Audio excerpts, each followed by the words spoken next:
Hello friends, आज की इस वीडियो में हम देखेंगे कि डबल कॉलम कैश बुक कैसे बनाई जाती है। As you are aware that there are two sides of cash book, one is debit side and another one is credit side. Let's discuss the format of it. First of all, on the debit side you will have date, receipts, voucher number, ledger folio, cash column as well as bank column. So this is the half part, this is the debit part of your cash book.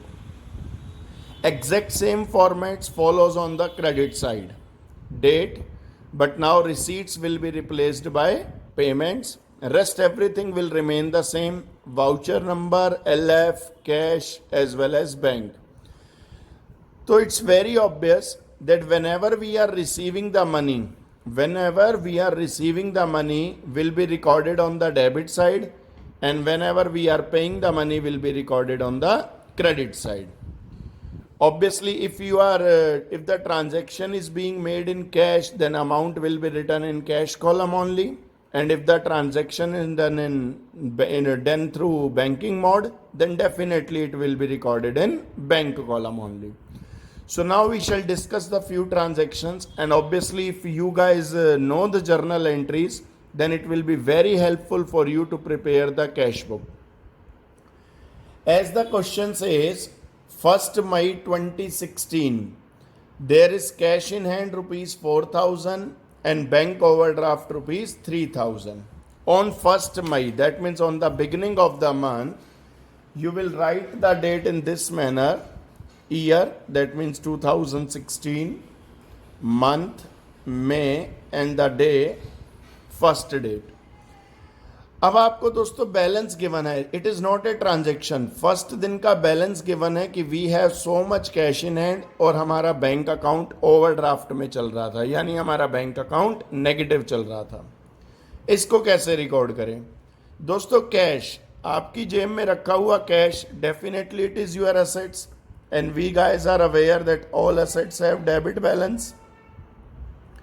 तो आप उसे debit side में record करेंगे with the name to balance brought down. Cash का balance था, hence will be recorded on the debit side, क्योंकि हमारी cash assets होता है. Then it says bank overdraft. हमें पता है बैंक ओवरड्राफ्ट का मतलब हमारा बैंक नेगेटिव में चल रहा है. अब नेगेटिव में चलने का मतलब है कि वो हमारी लाइबिलिटी है, हमने बैंक के पैसे देने हैं. And being liability, we are aware that liabilities का क्रेडिट बैलेंस होता है. तो क्रेडिट साइड पे लिखेंगे by balance brought down bank के कॉलम में, दैट इज 3,000 रुपीज. तो सर आपने अपने बैलेंसेस को पुट डाउन किया. कैश हमारी एसेट्स थी, डेबिट बैलेंस था, hence is recorded on the debit side. While bank overdraft हमारी लाइबिलिटी थी, नेगेटिव बैलेंस होता है, hence it will be recorded on the credit side. Negative का साइन मत लगाना, साइड बदल दी, अपने आप ही वो नेगेटिव हो गया. नेक्स्ट ट्रांजेक्शन से is May 2nd, sold goods for cash.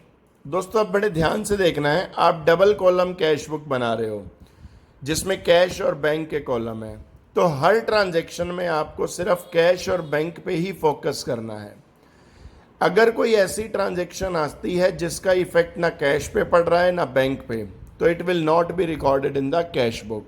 और अगर इफेक्ट पड़ता है कैश या बैंक पे, तो उसे कैसे रिकॉर्ड करना है वो हम देखते हैं. जैसे May 2nd से सोल्ड गुड्स फॉर कैश, आपने गुड्स बेची कैश में. अब हम जर्नल एंट्रीज में पढ़ चुके हैं, कैश में गुड्स बेचोगे तो journal entry becomes cash account debit to sales account 2,500. तो इन दो अकाउंट पे इफेक्ट पड़ा दोस्तों, कैश पे और सेल्स पे. अब हमारे मतलब की चीज़ इसमें कौन सी है? Obviously cash. तो हमें सिर्फ कैश पे कंसंट्रेट करना है. सबसे पहली चीज़ ये देखो, आपने कैश को किया क्या है जर्नल एंट्री में? आपने कैश को डेबिट किया है, हेंस कैश के डेबिट साइड में लिखना है. तो इससे ये पता चलेगा if cash is debited, you have to enter the transaction on the debit side, and if cash is credited, then you have to write down the transaction on the credit side. तो अभी cash debit था, इसका मतलब ये तो पक्का है कि कैश के डेबिट में लिखना है। This is debit side, this is cash का कॉलम, डेबिट में लिख दिया। लेकिन लिखने के लिए किसका रेफरेंस यूज करेंगे, मतलब नाम किसका, नाम ऑपोजिट वाले अकाउंट का, और ऑपोजिट में कौन है, सेल्स। तो टू सेल्स अकाउंट 2500। क्लियर दोस्तों। Next transaction says May 3rd sold goods for check and paid it into the bank in the same day. Paid it into the bank, दोस्तों check को आज ही bank में deposit करवा दिया। Paid it का मतलब है डिपॉजिटेड इनटू बैंक, यानी आपने गुड्स बेचे, चेक मिला, हाथ के हाथ बैंक में डिपॉजिट करा दिया। तो सर गुड्स सेल करे, पैसे आए चेक के थ्रू और वो डिपॉजिट हो गया। अब हमें जर्नल एंट्री आती है, entry becomes bank account debit to sales account. तो दोस्तों यहां हमारे मतलब की चीज कौन सी है, बैंक या सेल्स? डेफिनेटली बैंक, क्योंकि हमारी कैश बुक में हमें किससे रिलेटेड ट्रांजेक्शन को रिकॉर्ड करना है, कैश और बैंक से। तो बैंक हमारे मतलब की चीज है बच्चों। बैंक को डेबिट किया है आपने, Hence you will write on the debit side, bank के डेबिट में लिखेंगे टू सेल्स अकाउंट 2400। बैंक के डेबिट में कॉलम ध्यान रखना, अगर कैश इफेक्टेड है then you will write the amount in the cash column, and if bank is affected then you will write the amount in the banks column. Next transaction says sold goods for cheque. दोस्तों अब ये बड़े ध्यान से देखना, sold goods for check, आपने 5 मई को goods sale करी हैं और चेक मिला है, लेकिन इसके डिपॉजिट के बारे में आज कुछ नहीं कह रखा कि क्या ये चेक आज ही डिपॉजिट करा है या नहीं करा। बड़े ध्यान से सुनना, 5 मई को आपको बोलता है हमने गुड्स सेल करी और हमें चेक मिला 1400 का, लेकिन उसके डिपॉजिट के बारे में आज कोई इंफॉर्मेशन नहीं है कि सेम डे डिपॉजिट हुआ या नहीं हुआ। तो दोस्तों एक बार फटाफट क्वेश्चन में जाके देखेंगे आगे वाली ट्रांजैक्शंस में कि कहीं हमें इसके डिपॉजिट के बारे में कोई फर्दर इंफॉर्मेशन तो नहीं है। हमें इसके बारे में और कुछ नहीं कहा गया, कुछ नहीं कहा गया, तो हम ये अज्यूम कर लेंगे कि ये चेक आज ही के दिन डिपॉजिट हो गया है। और अगर आज ही के दिन डिपॉजिट हो गया है तो आप एंट्री बनाएंगे bank account debit to sales account 1400। और अगर ये कुछ दिन बाद डिपॉजिट होता तो आज हम एंट्री बनाते cheque in hand debit to sales. तो आज तो इसका ना कैश पे कोई इफेक्ट पड़ रहा है ना बैंक पे, तो आज के दिन तो इसको कैश बुक में ना रिकॉर्ड करते, लेकिन जब भी डिपॉजिट कराते तब एंट्री बनती bank account debit to cheque in hand. आज बैंक पे इफेक्ट पड़ता तो डेफिनेटली उस दिन इसको बैंक में डेबिट साइड में दिखाया जाता। लेकिन अभी एक्चुअल सिचुएशन क्या है हमारे पास, गुड्स सेल करी, चेक मिला, रिसीव हुआ चेक, और रिसीव होने के बाद उसके डिपॉजिट के बारे में कुछ नहीं कह रखा। नहीं कह रखा तो यू विल अज्यूम कि सेम डे डिपॉजिट हो गया। तो आपको दोस्तों बैंक से मतलब है, बैंक डेबिट है तो बैंक के डेबिट साइड में लिखोगे to sales account 1400 rupees, sorry bank के डेबिट में 1400 rupees. Next transaction says May 8 paid Ramlal by cheque and he allowed discount. हमने रामलाल को पेमेंट करी चेक से और उसने हमें डिस्काउंट दिया, ही अलाउड डिस्काउंट, तो उसके लिए डिस्काउंट अलाउड है, हमारे लिए तो डिस्काउंट रिसीव हुआ। तो दोस्तों आप रामलाल को पेमेंट करोगे, एंट्री बनाओगे Ramlal debit to bank to discount receive. दोस्तों आपने 815 की पेमेंट करी, 20 का डिस्काउंट मिला, इस हिसाब से आपका रामलाल से 835 का हिसाब क्लियर हो गया। अब हमें बड़े ध्यान से देखना है कि हमें रामलाल से मतलब है, बैंक से मतलब है या डिस्काउंट से। अच्छा, आप किसी बच्चे के मन में ये बात तो नहीं आ रही कि ये डिपॉजिट तो करवाया नहीं? याद रखना, डिपॉजिट आप उस चेक को करवाते हो जो आपको मिला होता है, the cheque which you have received. अभी तो आपने चेक को पेमेंट करी है चेक से, तो पेमेंट करोगे then cheque is not in your control, it is with the Ramlal, तो Ramlal will take care of it, हमें कोई मतलब नहीं। तो whenever you are making payment by cheque then definitely you will be using the term bank always.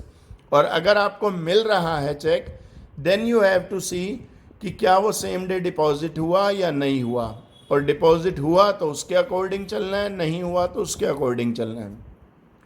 तो फिलहाल आपने रामलाल को पेमेंट करी, entry becomes Ramlal debit to bank to discount received. अब दोस्तों ना हमें रामलाल से मतलब ना डिस्काउंट से, हमें किससे मतलब, बैंक से। आपकी जर्नल एंट्री में बैंक को क्या किया गया है, क्रेडिट किया गया है। Hence you will write on the credit side of bank 815, bank में 815 थे ना, तो बैंक के क्रेडिट में आपने लिखा 815। नाम कौन सा लिखेंगे, ऑपोजिट वाला। बैंक क्रेडिट है तो ऑपोजिट का मतलब डेबिट वाला नाम लिखेंगे।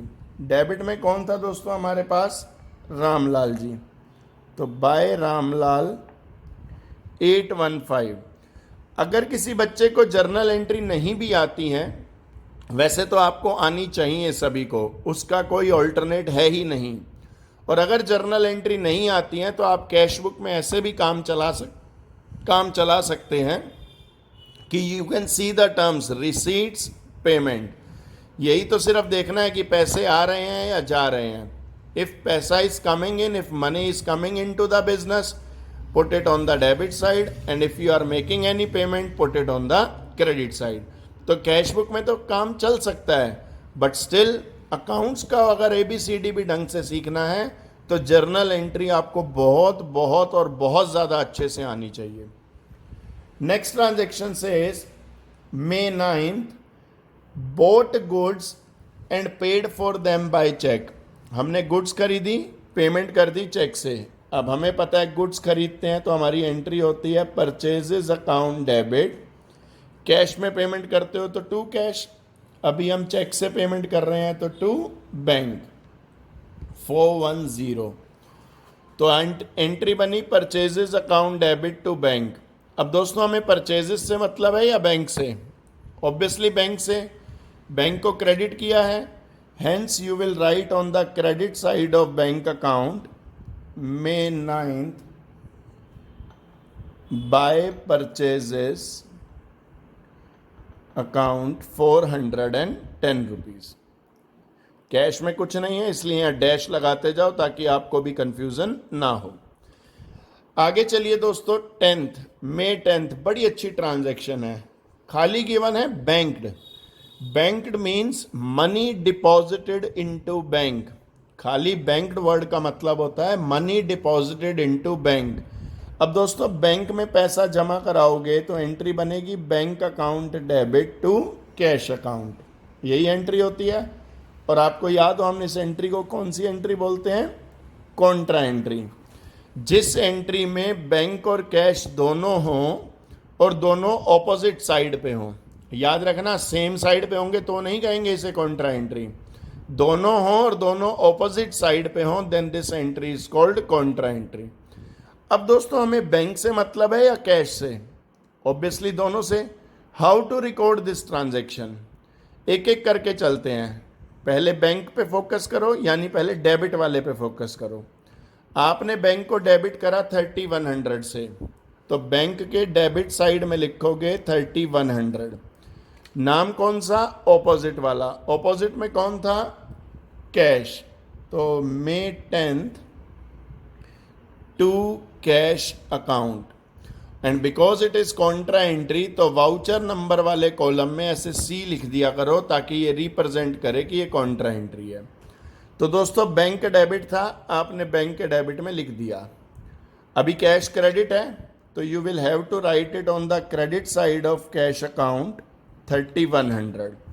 किस नाम से, ऑपोजिट वाला नेम। ऑपोजिट में कौन था, बैंक, तो बाय बैंक अकाउंट, और वही वाउचर नंबर के कॉलम में लिख दिया कॉन्ट्रा एंट्री। तो बड़े ध्यान से देखना है, बैंक को डेबिट करा, हेंस बैंक के डेबिट में लिखा। कैश क्रेडिट था, हेंस कैश के क्रेडिट में लिखा। बस नाम ऑपोजिट वाले यूज कर लिए। ठीक है, बैंक के डेबिट में लिखने के लिए we use the name cash and cash के क्रेडिट में लिखने के लिए we use the name bank. Clear है दोस्तों। नेक्स्ट ट्रांजेक्शन सेज 11th में received a cheque from Suresh and paid it into the bank and discount allowed. हमें सुरेश से चेक मिला, हमने इसे हाथ के हाथ बैंक में डिपॉजिट भी करा दिया और डिस्काउंट भी था। तो एंट्री बनेगी bank account debit, discount allowed account debit to Suresh. हमें 490 का चेक मिला, 10 रुपीज़ डिस्काउंट। इस हिसाब से हमारा सुरेश से 500 का हिसाब किताब क्लियर हो गया बच्चों। अब हमें किस पे फोकस करना है, बैंक पे, डिस्काउंट पे या सुरेश पे? डेफिनेटली बैंक पे। बैंक डेबिट है, hence we have to write it on the debit side of bank account with the opposite name and the opposite name is to Suresh. Cash में कुछ नहीं है इसलिए डैश लगा दिया। क्लियर दोस्तों। Next transaction May 16th received from भगवान अ check of 1850 in full settlement of his account of 1900 and this check was banked on the same day। हमें भगवान से एक चेक मिला और हमने सेम दिन डिपॉजिट भी करवा दिया। तो बेटा चेक मिला, entry will become bank account debit, discount allowed account debit to Bhagwan, क्योंकि हमने भगवान से लेने थे 1900, चेक मिला 1850 का, 50 रुपीज़ डिस्काउंट और कह रहे सेम दिन डिपॉजिट भी हो गया। तो अब हमें दोस्तों बैंक से मतलब डिस्काउंट से या भगवान से? डेफिनेटली बैंक से। बैंक डेबिट है, hence you will write on the debit side of bank account with the opposite वाला name, it is May 16th to Bhagwan 1850 rupees. Clear. Next transaction says 20th of May paid wages in cash. दोस्तों wages pay करे cash में। अब हमें पता है wages पे करेंगे तो entry will become wages account debit to cash account. अब हमें वेजेस से मतलब है दोस्तों या कैश से? ऑब्वियसली कैश से। कैश को क्रेडिट किया है, hence we will write on the credit side of cash account May 20th by wages account 300 rupees. Clear दोस्तों। Next purchased goods by cheque. Goods खरीदी और पेमेंट करी चेक से, तो entry will become purchases account debit to bank account 4600 rupees. तो दोस्तों आपने purchases को डेबिट किया है, बैंक को क्रेडिट। हमें किससे मतलब है? ऑब्वियसली बैंक से। So we will put on the credit side of bank May 22nd by purchases account, bank के कॉलम में लिखेंगे 4600 rupees. Clear. Next transaction bank charges. बड़ी अच्छी ट्रांजैक्शन है बैंक चार्जेस। दोस्तों बैंक चार्जेस बैंक हमसे लेता है, सबसे पहली चीज़ तो हम नहीं लेते बैंक से, बैंक हमसे लेता है।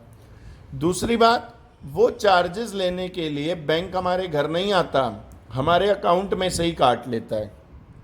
तो बैंक चार्जेस हमारे लिए एक्सपेंस है, इसलिए हम डेबिट करेंगे और हमारे अकाउंट से पैसे चले गए तो बैंक में पड़ी हमारी एसेट्स रिड्यूस हो गई, इसलिए उसे क्रेडिट करेंगे। तो एंट्री बनी दोस्तों bank charges account debit to bank account. अब हमें बैंक चार्जेस से मतलब है या बैंक से? डेफिनेटली बैंक से। बैंक को क्रेडिट किया, hence we will write on the credit side of bank account May 24th with the name by bank charges. ठीक है। Next transaction May 28th withdrew from bank for office use as well as for personal use. Bank से पैसे निकाले हैं कुछ office use के लिए और कुछ पर्सनल यूज़ के लिए। इसको मैं दो अलग अलग हिस्सों में कर लेते हैं। पहले खाली ऑफिस यूज़ पे फोकस करते हैं। ऑफिस यूज़ के लिए पैसा निकाला।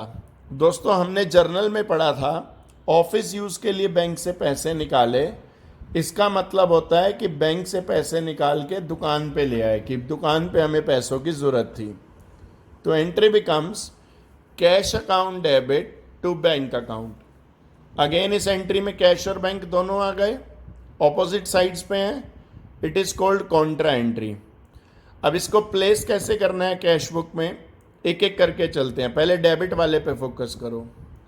कौन डेबिट है दोस्तों? Cash. Hence, you will write on the debit side of cash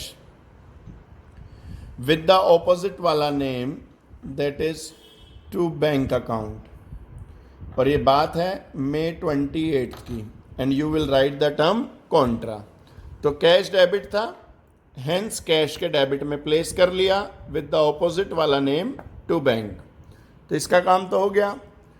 अब बात करें बैंक की, बैंक क्रेडिट है, hence you will write on the credit side of bank with the opposite name by cash account and use the term contra। ठीक है, तो सिर्फ bank पे इफेक्ट पड़ा, बैंक को क्रेडिट किया, बैंक के क्रेडिट में लिख दिया by cash and we use the term contra. Next is, इसमें ही एक ट्रांजैक्शन का पार्ट और भी था, कुछ पैसे पर्सनल यूज के लिए भी विड्रॉन करें हैं। पर्सनल यूज़ के लिए विड्रॉन करोगे तो एंट्री बनेगी बेटा, बैंक से विड्रॉन करे हैं, entry will become drawings account debit to bank account. Drawings account debit to bank account. अब हमें दोस्तों ड्राइंग्स पे फोकस करना है या बैंक पे? डेफिनेटली बैंक पे। तो we will write on the credit side of bank by drawings account, that is 1200 rupees. By drawings account 1200 in the bank column. 30th says bank collected interest on securities. Bank collected interest on securities, इसका मतलब क्या है दोस्तों? हमने किसी securities में अपना पैसा इन्वेस्ट करा, वहां से इंटरेस्ट आया सीधा हमारे बैंक अकाउंट में। आजकल तो आपको पता है सब ऑनलाइन जमाना है, आप कहीं पे भी पैसा इन्वेस्ट करते हो, उसके बदले जो आपको रिटर्न मिलता है, जो इनकम आती है उसके ऊपर, वो कैश में नहीं मिलती, it gets directly deposited into your bank account. तो bank collected interest on securities का मतलब ये नहीं होता कि बैंक ने हमसे ले लिया, इसका मतलब होता है बैंक ने हमारे बिहाफ पे कहीं से कलेक्ट किया, यानी कहीं से लेके हमारे अकाउंट में पैसे डाले। तो this interest becomes income for us, और इससे हमारे बैंक में पैसे आ रहे हैं। बैंक में पैसा आएगा, hence our assets will increase, इसलिए बैंक अकाउंट डेबिट, और ये इंटरेस्ट हमारे लिए इनकम है, इसलिए इंटरेस्ट विल बी क्रेडिटेड। तो entry will become bank account debit to interest on securities. अब हमें तो बैंक पे फोकस करना है दोस्तों। बैंक को डेबिट किया, हैंस बैंक के डेबिट साइड में to interest on securities 800 rupees. Clear? Last transaction May 31st से पेड रेंट, रेंट पे किया। अब हमें पता है बेटा रेंट पे करेंगे तो जर्नल एंट्री होगी rent account debit to cash account, क्योंकि अगर कुछ मेंशन ना हो कि पेमेंट कैश में है या चेक से, तो we will assume it by cash only. तो हमने रेंट की पेमेंट करी, एंट्री बनाई रेंट टू कैश, हमें कैश पे फोकस करना है। कैश इज बीइंग क्रेडिटेड, तो you will write on the credit side May 31st by rent account, cash के कॉलम में लिख दिया। वैसे भी बड़ी सीधी सी बात है, रेंट पे करा तो पैसे जाएंगे तो पेमेंट साइड में, कैश गया इसलिए कैश के कॉलम में। किस चीज़ के लिए गया? रेंट के लिए। तो दोस्तों इतना काम कर लिया हमने। अब आता है सबसे इंपॉर्टेंट पॉइंट, इसकी क्लोजिंग करना। क्लोजिंग कैसे होती है? सबसे पहले तो दोनों साइड का टोटल कीजिएगा, कैश वाले कॉलम का भी, बैंक वाले कॉलम का भी। It is called total receipts and this will be called total payments. तो पहले दोनों साइड का टोटल कीजिए। हम कैश को देखें 8,500। इसी तरीके से हम बैंक का भी टोटल करें ये देखिए दोस्तों, हमने टोटल किया, रिसीट्स का टोटल आया कैश का 8500, बैंक का टोटल आया 10,040 रुपीज़। पेमेंट साइड का टोटल किया तो इधर से टोटल आया 3,540 और बैंक का टोटल आया 12,000। अब सिर्फ कैश को पहले कंपेयर करो, सिर्फ कैश को। इट सेज हमारी जेब में कैश आया 8500 और जबकि पेमेंट हो गई 3500। तो अभी हमारे पास पैसे बच रहे होंगे या कम पड़ रहे होंगे? कैश 8500 टोटल रिसीट्स थी, टोटल 8500 आए, जिसमें से आपने 3540 रुपीज़ की पेमेंट कर दी, तो बाकी कुछ पैसे बच रहे होंगे। डेबिट साइड बड़ी है, क्रेडिट साइड छोटी है। May 31st, on the last day of the month, it is called by balance CD, कि अभी हमारे पास 4960 रुपीज़ बच रहे हैं। कहाँ से आया? 8500 में से 3540 माइनस कर दो। कॉमन सेंस है यार, जितना पैसा आया उसमें से जितने की पेमेंट कर दी माइनस कर दो, बाकी बच गया। That is called balance CD। और मालूम है ना, this is called debit balance, क्योंकि डेबिट साइड बड़ी थी, क्रेडिट साइड छोटी थी। ऐसी बैंक को चेक करो, टोटल किया तो बैंक में आए 10,000 समथिंग और पेमेंट्स हो गई 12,000 समथिंग। तो यार हमारे बैंक में आए तो थे 10,000, पेमेंट हो गई 12,000, तो इसका मतलब हमारा बैंक अकाउंट तो माइनस में चल रहा होगा। अभी कौन सी साइड बड़ी है और कौन सी छोटी है? Credit side is greater, debit side is smaller. तो जितना भी डिफरेंस है May 31st to balance carried down, that is 2035, और माइनस करके देख लेना 2035।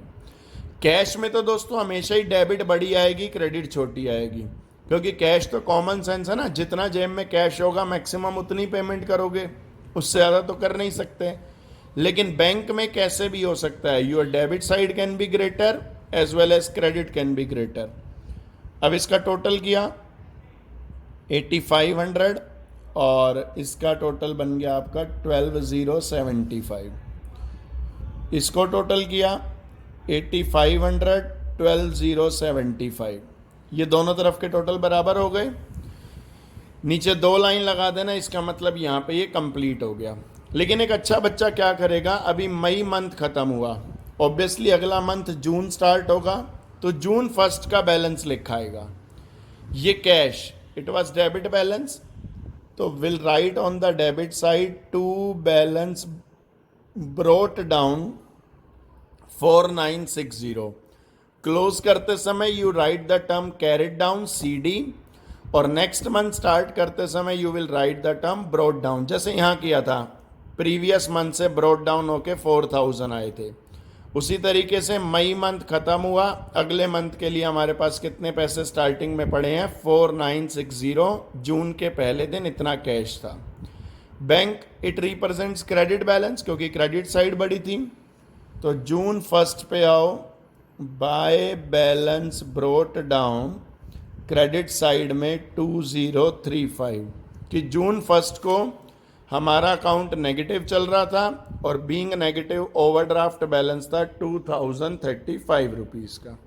ठीक है दोस्तों, तो इस क्लोजिंग वाले पार्ट को अच्छे से समझना है।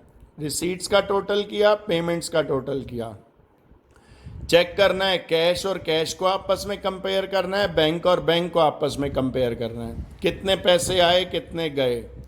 जो साइड छोटी पड़ रही है वहाँ पे टू बैलेंस या बाय बैलेंस जैसा भी केस हो वो पैसा लिखो, दोनों को दोनों साइड बराबर कर लो। If it is debit balance brought down on the debit side, if it is credit balance brought down on the credit side. Clear है दोस्तों? इस तरीके से आपको ये डबल कॉलम कैश बुक बनानी है। मैं फिर कहूँगा, journal entry will form the basis of all of your accounting, not only in 11th but in your entire life.